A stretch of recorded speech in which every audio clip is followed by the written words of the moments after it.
Mana mana dee dee dee dee dee. Mana mana dee dee dee dee. Mana mana dee dee dee dee dee. Dee dee dee dee dee dee dee. Na na na na dee dee. Hello, hello, hello, everybody, and welcome to week number 9, the perfectly planned purge.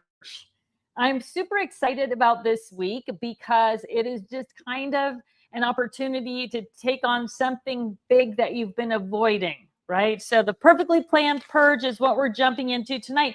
If you are new to Home Organization Challenge, if you're just jumping in for the video this week, if you have a question, Katie King is online and she's going to try and answer questions and throw up links throughout our little class tonight.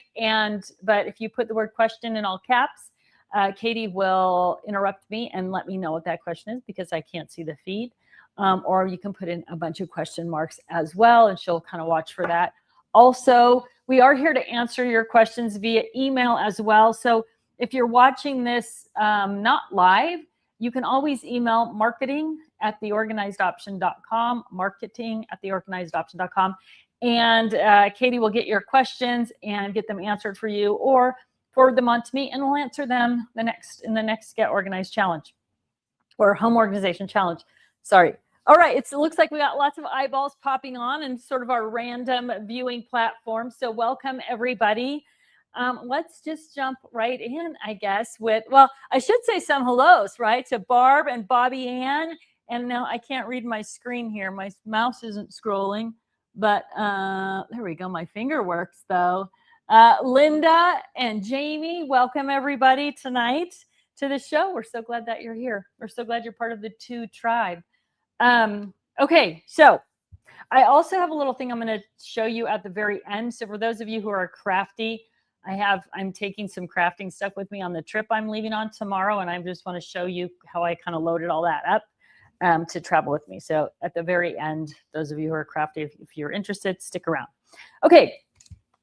Week number 9, what we're talking about this week is a perfectly planned purge. And this is a big project that you have that maybe you've been avoiding, or you just haven't quite got it on your calendar yet, which is our goal here this week. So our goal is to identify what that big project might be. And I'm going to talk a little bit about what mine is. There is a printable areas to tackle. So if you go into the website, onto the week 9 page, and I'm sure Katie's probably already thrown up a link there.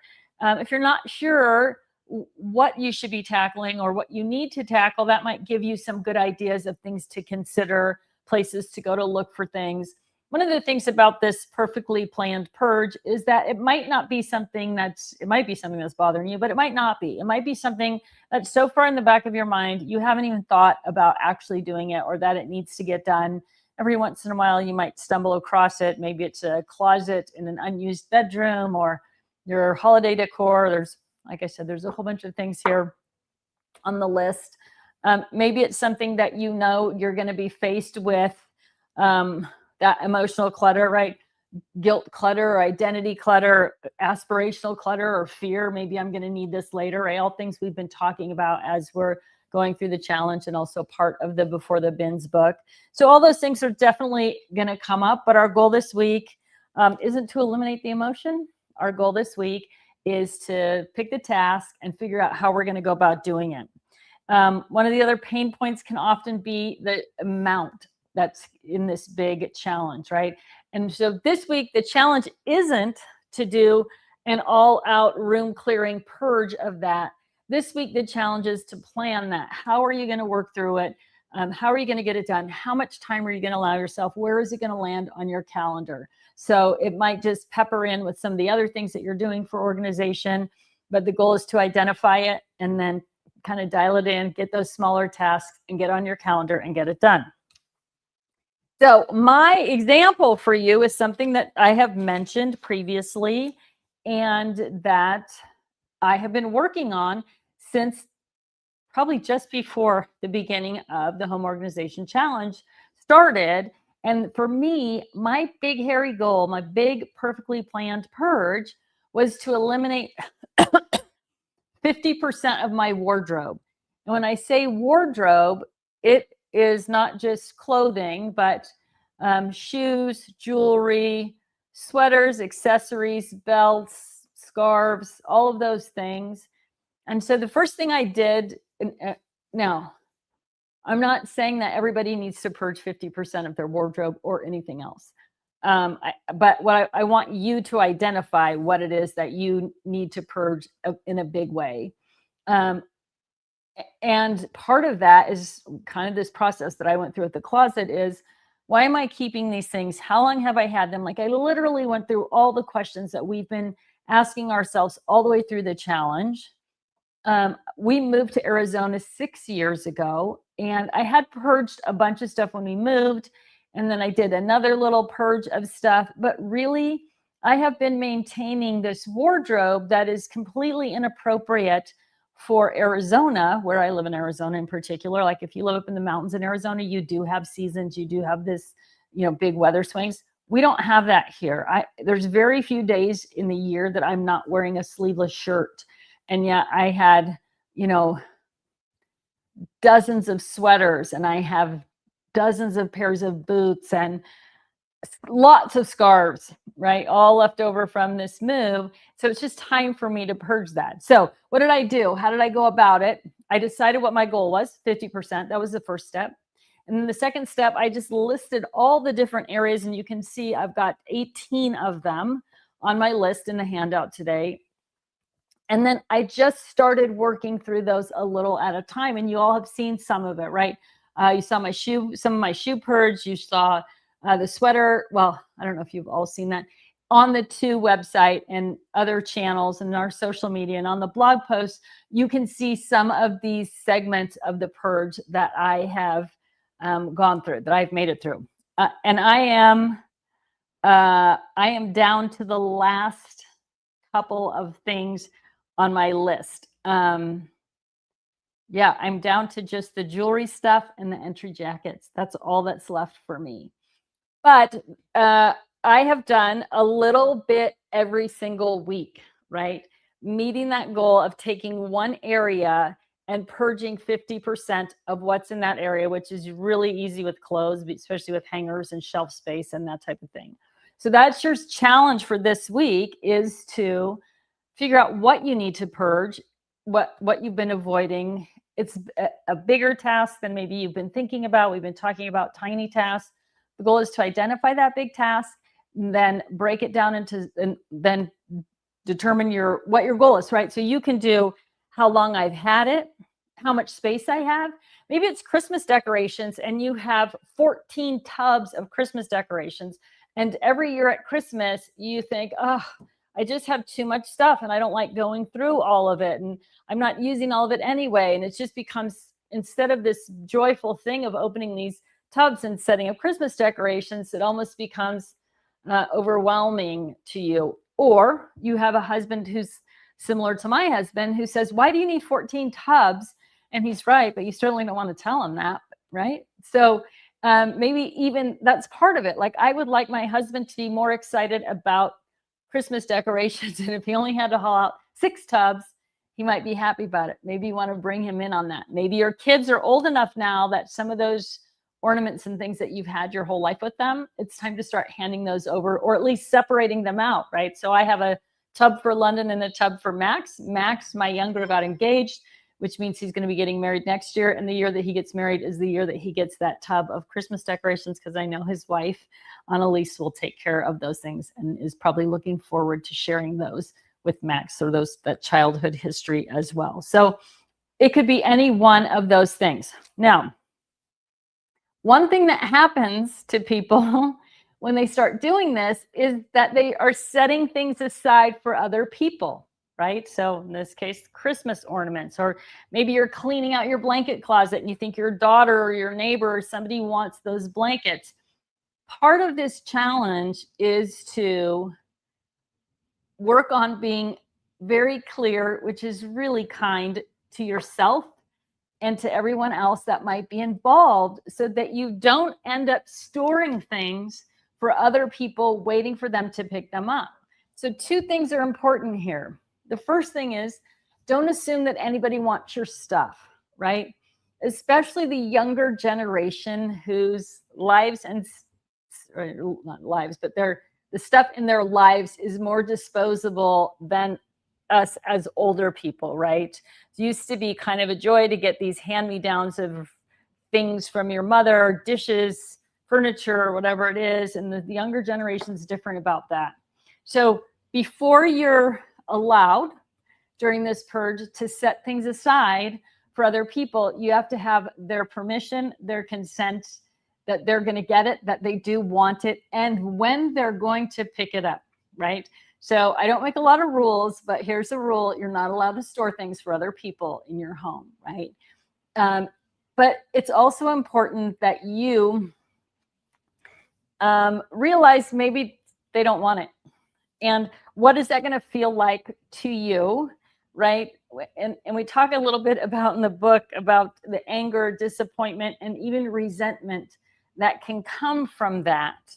And so part of this whole challenge, or not part of it, majority of it has been around the thinking and the emotion of getting rid of things and moving things on, and being able to come to terms with, just because somebody doesn't want your stuff doesn't mean they don't want you, they don't love you, they don't think your stuff's cool.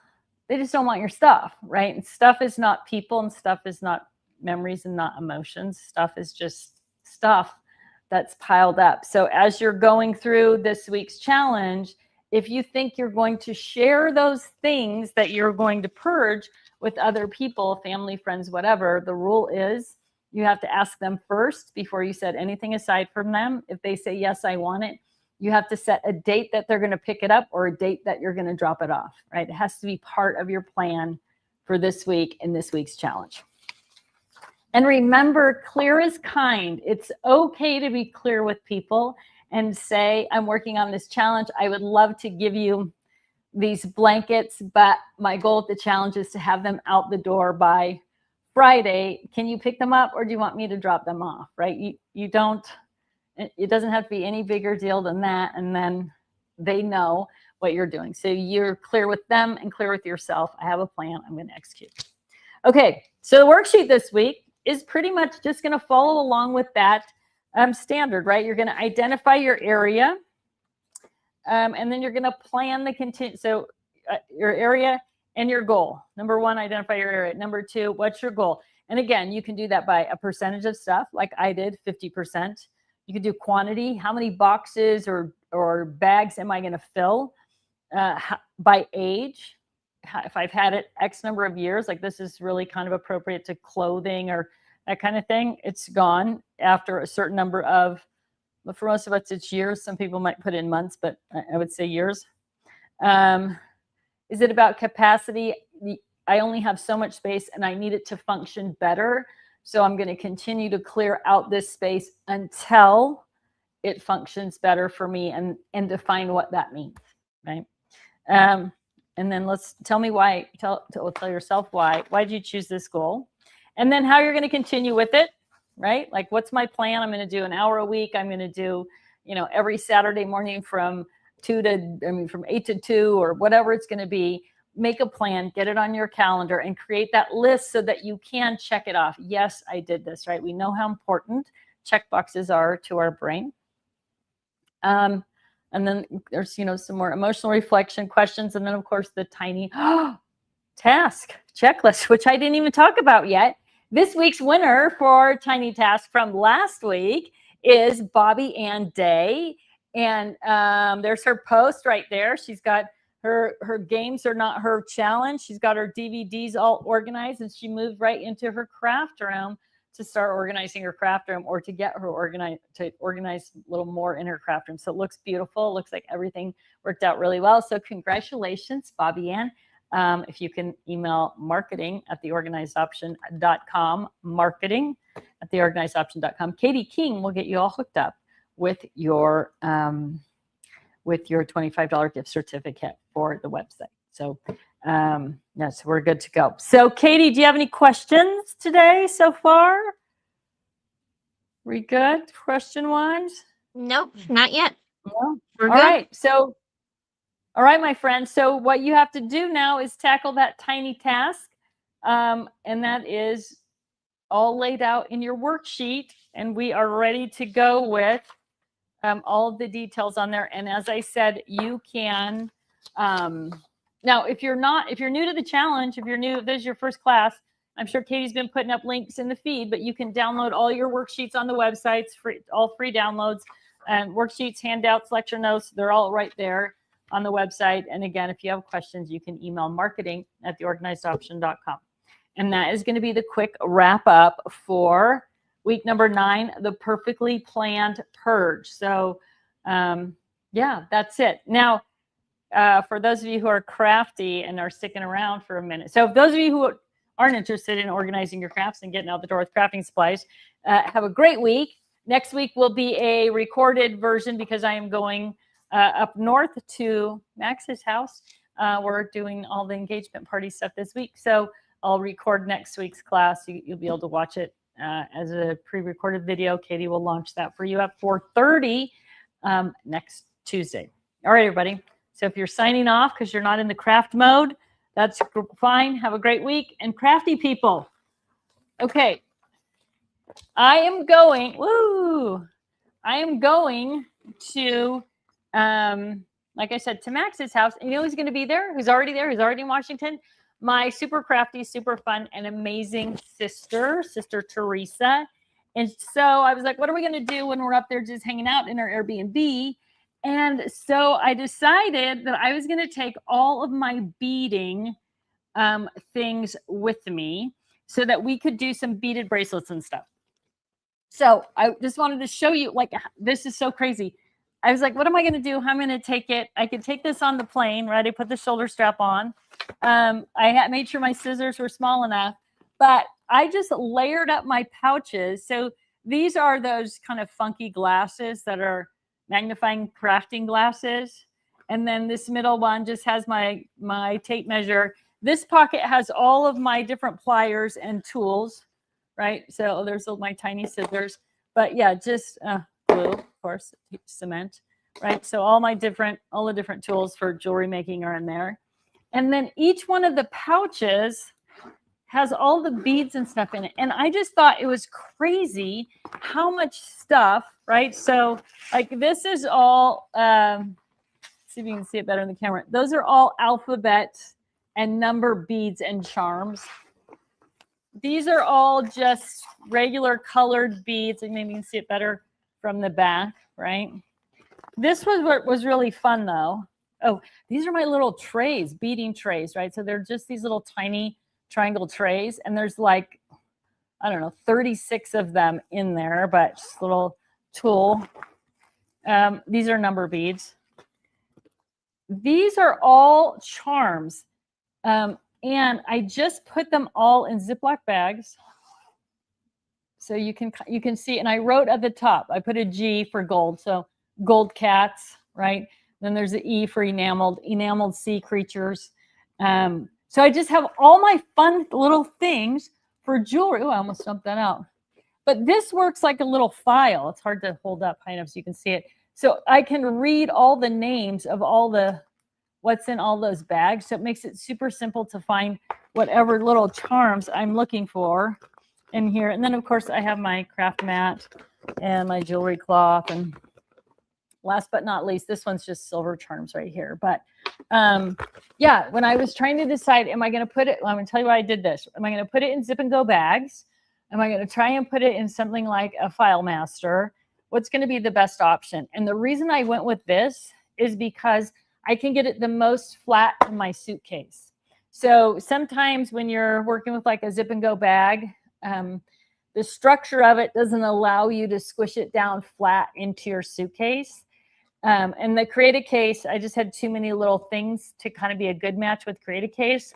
But the perfect pouches and just the way that I was able to connect them together just turned into like the perfect solution for organizing all of my jewelry beading supplies. So I'm super excited to be heading north and hooking up with my sister. My mom's going to be there too. She's also a super crafter. But I see my mom all the time because she lives in Arizona half the time.